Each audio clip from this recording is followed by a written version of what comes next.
দৌড়াদৌড়ি ছুটাছুটি করে, বিশেষ করে নামাজের মধ্যে।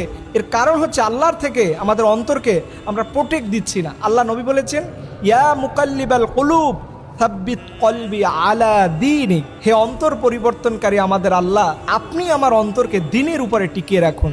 এই দোয়াটা পড়লে দেখবেন আপনার নামাজের মধ্যে কখনো বাজে চিন্তা আসবে না। ফরজ নামাজের সালাম ফিরানোর পরেই সাথে সাথে এটা পড়বেন, দেখবেন পরবর্তী নামাজ পড়া আপনার জন্য সহজ হয়ে যাবে। আর একটা গুরুত্বপূর্ণ বিষয় হলো, নামাজের মধ্যে যদি মনে করেন যে আপনাকে কেউ ডিস্টার্ব করতেছে, মনোযোগ চলে যাচ্ছে, তখন মনে রাখবেন আপনার নামাজটা আল্লাহর কাছে কবুল হবে।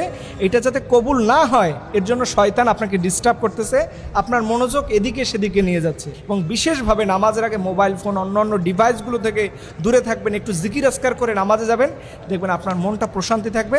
আল্লাহ রাব্বুল আলামিন আমাদের সবাইকে এমন নামাজ পড়ার তৌফিক দান করুক, যেই নামাজের মধ্যে যেন আমাদের কোনো বাজে চিন্তা না আসে। আল্লাহ সেই নামাজ পড়ার আমাদের তৌফিক দান করুক। সকল